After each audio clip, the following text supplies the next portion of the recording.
You're listening to the Homeownership podcast by Momentum Realty, real estate talk for buying, selling, and owning property.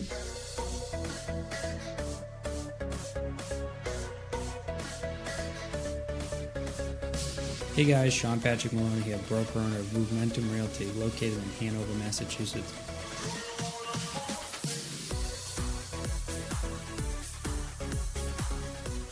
Welcome to episode 35, Home Sales and Radon. I'm your host, Sean Patrick Maloney. Thanks for joining me this week. Radon's a subject that's coming up more and more often in the real estate world. Back in the day, no one ever tested for it, but every time I sell a home, it's moved more and more towards almost everybody's testing for radon, and there's good reason for it. Radon is a gas that causes a lot of trouble, including cancer, so it is something that buyers and sellers are more aware of than ever. This episode is going to go over radon, what it is, why it's tested, some of the different tests, and why you as buyers or sellers should be aware of it. So let's go over what radon is. Radon is an odorless, colorless, radioactive gas. It occurs naturally in the environment, and it can be in both water as well as the air. It comes from the radioactive breakdown of igneous rocks, which are also known as magmatic rocks or volcanic rocks. So different types of rocks that are in the ground, and I know a lot of people think, okay, well, I don't have to worry, I don't live on a volcano. Well, there were volcanoes all over the world, as well as glaciers that pushed rock and everything throughout the entire world, so it's pretty much everywhere, and it is during that breakdown of that rock as well as soil that it gets into the water, which would come from well water, as well as it gets into the air, typically in the basement of a property. It's blamed for 20,000 deaths a year, and it's the second leading cause of lung cancer, according to the National Lung Cancer Association. I pulled all these tips and facts today from a couple different websites to do with radon, so I can't guarantee their 1000% accuracy, but I did double check with a few different sites to ensure that everyone was in agreement. So, major killer, major lung cancer cause. A lot of people say I grew up as a cellar dweller and all these different things. The reality is, because of the fact that it's odorless, colorless, tasteless, you don't notice it. It's hard to point a finger, and honestly, when's the last time somebody got cancer that you knew that you were able to actually pinpoint with dead accuracy where it came from? It's not very common. Most people blame things because they think about behaviors they did, they think about the present things, but they don't blame the unknowns, which are things like radioactive radon, which may have been in their basement during the time of their youth, and they didn't even realize they were taking it in, and they never added it up. So that's why people are testing for it more often, especially people who are planning on finishing basements or spending more time down in the basement. Not that it's just on basement levels, because it can build up throughout the entire home, but typically because it's a heavy gas, it settles down into those areas and stays down there. So first, let's go over what the acceptable level is. So I know this number is not going to have any meaning to you, but I think you should understand so that when you read a test, you know what the government is saying is an acceptable level, which is 4 picocuries per liter. Again, 4 picocuries per liter, which it doesn't mean much to us, but it's a level that is acceptable for people to be around. But saying that, the level there is 35 times more radioactive than you'd find at the fence of a radioactive waste site. So this is a little bit alarming because it's a very high rate, but at the same time you got to remember these radioactive sites, what they consider safe on the outside is a very low tolerance so that we don't have radioactivity throughout the environment. So again, that's just some numbers just to give it to you in a relativity. And then let's talk about if you're exposed to it. So commonly there's schools all over the country where they're built into the ground almost like a split level ranch, or they're on a slab type of concrete foundation. And so one of the examples they give is a student that spends 180 days, 8 hours a day, exposed to radon gas, is exposed to 10 times the amount of radiation as the Nuclear Regulatory Commission allows at the edge of a power plant. Not in a power plant, but at the edge of a power plant facility. Now I know living here in Massachusetts, a lot of us drive by what was Pilgrim Power Plant, which is now being decommissioned, and we even fear it then. We're like, oh my god, I'm driving in the area of it, I can see the building, it must be getting me. I know it. I wish I had a Geico meter here so that I could see what was going on, because I don't trust these guys. Reality is those places are under extreme regulation and it is always watched over, but one thing we're not always watching over is our basements, which is why more and more people are testing for radon. So one of the other things about radon a lot of people don't understand, and it's again has to do with it being odorless, tasteless, colorless, and all those things, is that it also has a low atomic size. So this means it'll pass through things like gypsum, which is wallboard, concrete block, it'll pass through paint, it'll pass through some different types of insulation, wood, lots of other items like that. So sometimes people think there's no way it could be in here because there's walls. Well, certain things can pass through walls, and jokingly, I always say, do you believe in ghosts or not? It's like, well, it's hard to prove they don't exist when you can't see them, you can't taste them, you can't feel them, and they can pass through walls to get away from you. Same thing with this gas. It's something where it's impossible to see, taste, or feel, so that's why you need to actually test for it. Because when you test for it, you can find out whether it's there or not and whether you need to do mitigation or not. So keep in mind that just because you're not feeling the effects, just because you're not seeing the effects, or just because you're within the protection of concrete walls, does not mean that it's not going to pass through. And as you know, and or may not know, at nuclear facilities, they have many, many, many feet of concrete to keep the radioactive material inside, and it still leaches out through that. So it shows you that radioactive material is able to do some pretty interesting things. And as we all know about radioactive materials, they actually have some very harmful effects. Anytime you're breaking down uranium, it's not a good thing. And that's why we're so protective over actual nuclear facilities, as well as in the past, nuclear war was a high possibility, but now everybody understands that it doesn't just make one big explosion and go away. It contaminates the entire environment, and we all live within the one environment throughout the entire globe. So whether you blow it up in one area or another, it spreads to everywhere. So that's why we're so fearful of radioactive things. And now that we know all those things, that's why testing is becoming more and more common. One of the things a lot of people don't understand about radon, because of the testing that we do, is that you can also ingest it. You can ingest it through the water. So a lot of times people get well water and they never have it tested. They think, okay, well, guess what? I'm drinking well water, so it's so much cleaner than your town water. Reality is that's false quite commonly, because people put things into the soil, as well as natural environmental issues happen, just like this radon. One of the things that I always suggest is whenever you're going to be drinking well water, you should have it tested on the regular.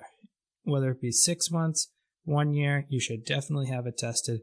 Great thing is a lot of companies offer well water testing for free. They're going to try to upsell you all sorts of filters and everything, but you can send the water out for free. You can go into Lowe's or Home Depot or lots of other places. You can grab them on the websites, and you can send the water in. You can also send the water over to a lot of the local colleges that test, and that'll be a low-cost test, or you can pay for a test. Obviously, you pay for a test, you're going to get a little more out of it, so it's not a bad way to do it, is to pay for the test. You can check off which boxes you want. Definitely make sure you pay the little bit extra money to get it tested for radon.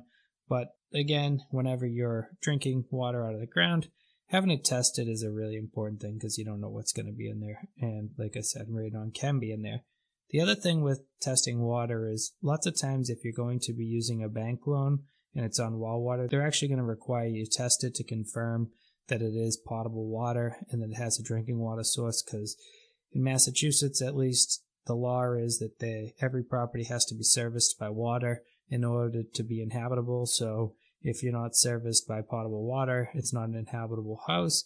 So therefore, by testing it to ensure that the water's there, the bank is securing their possession and making sure that it's not going to get condemned on. So let's talk a little bit about testing. Testing can be done in a lot of different ways and at a lot of different times. One of the things that I've been suggesting more and more often is for sellers to test ahead of time different things, whether it be the home inspection or testing for radon, because a lot of times it's cheaper, it's easier, and you know what you're getting into, and you can control your costs. So you can go down to Home Depot, Lowe's, or you can call a radon testing company. You can order them online. You can order the kit, you put it out, test it, send it in, you pay for it. All in all, you're in for anywhere between $50 and about $100, and you're going to get your test results back. Or the other option is wait until you're selling the home. When you put in your offer as a buyer, you're going to want to include a contingency that says you're going to do the radon test. And then when you speak with the inspector, you're going to indicate, I would like to have a radon test done. The reason being they don't always carry the radon testing materials with them. There's a few different types of radon tests, which we'll talk about next, but you just want to make sure that when the inspector shows up to the home that he has his radon test kit with him. That way he's prepared or she's prepared to take care of the radon test that you're doing. The other thing is during this process, the home seller is going to have to close their windows 12 hours before the test begins, all the way through 48 hours of the testing, which the testing, depending on the test, some of them actually go as quick as 24 hours, most are 48 hours, but they all need to be completed within 96 hours or less. So the person needs to keep all their windows closed, doors closed. They allow for in and out, like as in, you get into the house, you just shut the door right behind you, but you can't air your home like typical where maybe you leave a window open a crack or different things like that because it can skew the results. So that's a little bit of an inconvenience. So you want to make sure that you have that within your contingencies so that the people know it's coming and they can prepare for it, as well as so that you can make sure that you legally can make that test something where if the results come in bad, you can negotiate over the cost of radon mitigation systems, or you can walk away if they decide that they're not willing to do the radon mitigation system, or you can decide to pay for it yourself. But without the contingency, you can do the radon test, but it's really just for your own knowledge base versus being something that you can negotiate over.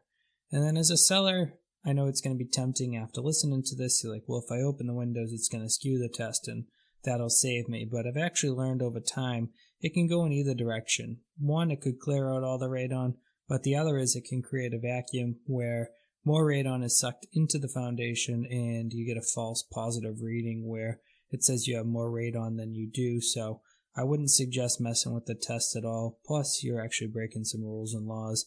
And if you get caught, it could cause a lot of trouble and it could cause your deal to blow up. So definitely make sure that you follow the rules of the test. During the test, the inspector is going to give you a few door hangers with little notes on them to remind you to make sure the doors are shut and the windows are closed and that you're not using any circulation fans or any of those types of items. You can use in-house fans that blow air from side to side, but you can't use ones that air exchange with inside-outside air.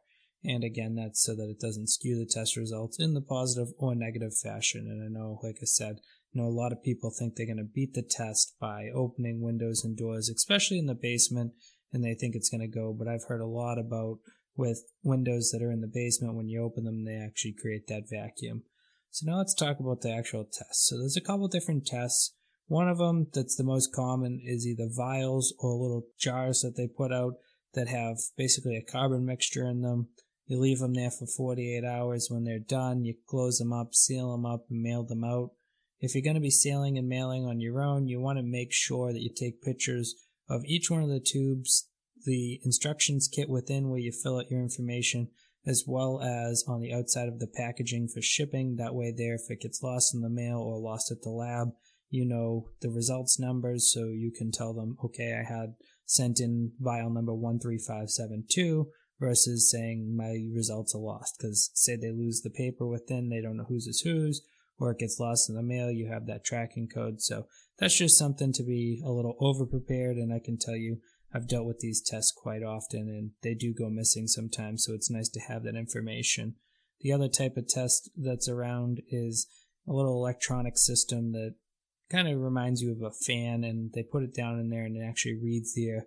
This is the quicker one. The results are readily available, where the other one you send the results off to the lab.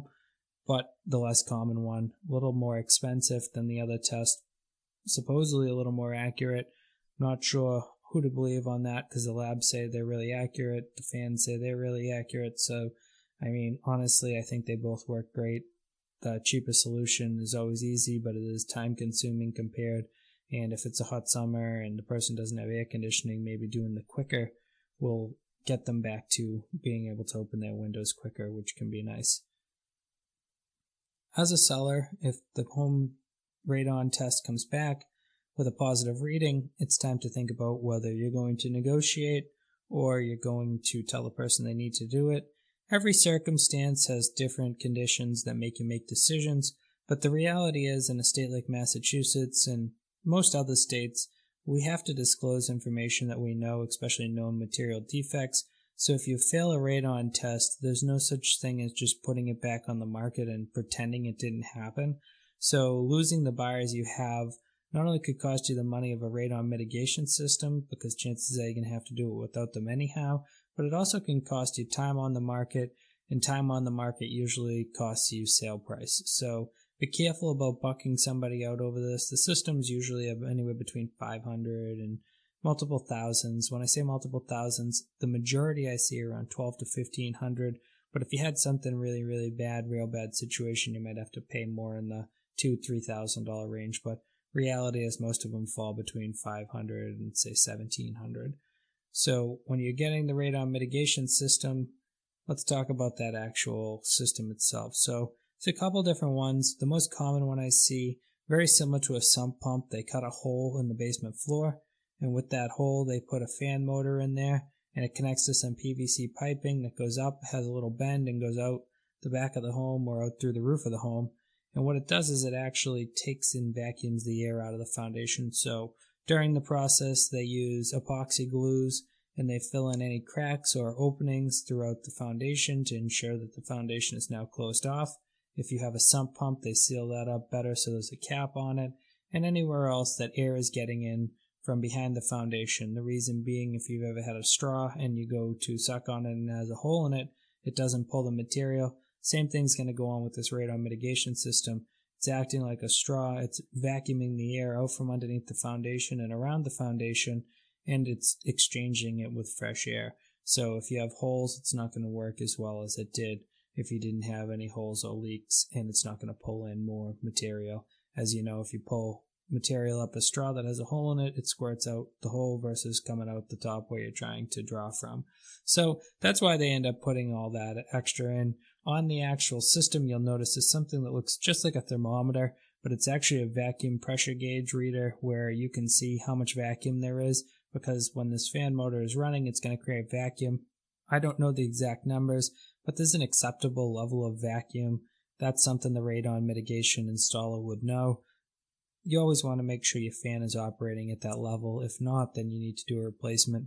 Most of the people that are installing these radon mitigation systems, they'll give you a price and a number of years that they'll guarantee you do not have radon, or they'll come back and reinstall or fix any of the issues. And a lot of times these are transferable, so as a seller you buy it, put it in, transfer it over to the buyer, and they're all happy. Most of the time it doesn't lead to the death of a deal because it is something that can be fixed. And like anything that can be fixed, if it's fixed in an appropriate manner, it shouldn't hurt the sale of the home. But do remember, you don't want to lose a sale over this, so be a little flexible as a seller. I know a lot of times as a seller you feel like you're getting beat up by all these inspections and everything, but the reality is, and I hate to say it, but you kind of were a bad homeowner. You were exposing your kids to radon gas in the past, and why should the next person do it? And then when you buy your next home, do a radon test and require that they do it. I really think that this is something we all should be doing. And even if you're not selling your home and you're just a homeowner listening today, there's nothing wrong with going down there and doing a radon test and, cursing yourself or whatever and making yourself spend $1,500. You shouldn't look at it like that. You should look at it as protecting your health. If somebody was to tell you I could prevent you from getting cancer for $1,500, wouldn't you think it was a deal, considering that probably your first medical appointment is going to cost more than $1,500 to deal with lung cancer, and losing a loved one and early in life is going to cause you issues not only financially but mentally?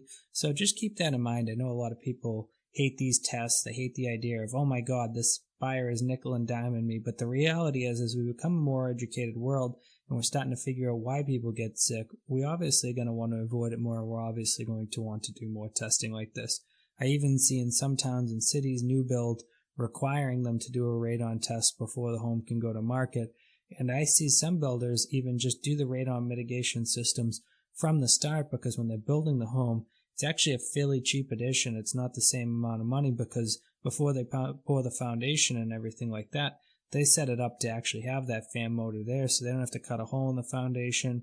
They already have the PVC on site, so it's actually a fairly easy system. And instead of just going through and testing them all, they just give you the radon mitigation system up front, and that way they're secured and people are very confident buying the home knowing that it doesn't have radon.